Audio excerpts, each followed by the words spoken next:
Isang mapagpalang araw po sa ating lahat. Ako po si Nicole Castillo and welcome po sa aking daily devotion. So, ang topic po natin ngayon is David and Goliath, facing giants.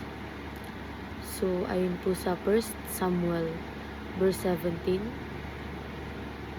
chapter 17, verse 2, 34 to 36. But David said to Saul, "Your servant has been keeping his father's sheep.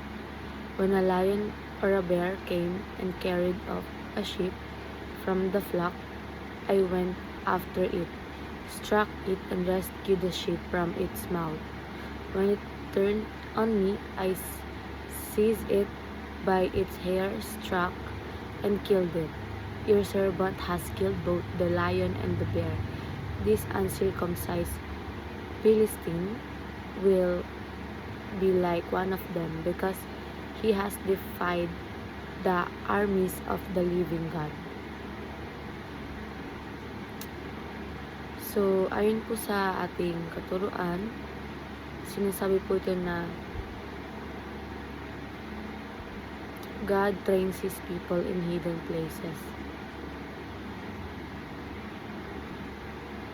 So, God trains His people in hidden places. So, madalas, hindi agad inilalagay ng Diyos ang isang tao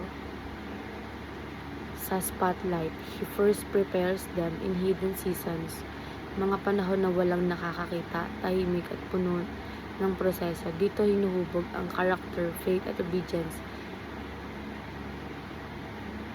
before public victory. May private training muna. And God's faithfulness in the past secures the future. Kapag inaalala natin kung paano naging faithful ang Diyos noon, nagkakaroon tayo ng confidence sa future. What God has done before becomes proof. Hindi niya tayo pababayaan ngayon at bukas. His past faithfulness gives us assurance for what is coming. And God fights His battles using His servants. Ginamit ng Diyos ang kanyang mga tao para isagawa ang kanyang plano. Hindi ibig sabihin tayo ang source ng victory. God is the true warrior, but He works through willing and obedient servants. Siya ang lumalaban, tayo ang instrument. And sa applications, train in hidden places, not on a public stage. So matutong mag-grow kahit walang audience. Develop your prayer life, discipline at faith kahit walang nakakakita. Real spiritual strength is built in private, not public recognition. And always look back on God's faithfulness to move forward. And fight God's battle with His strength and His resources. And ayun lang po, maraming salamat.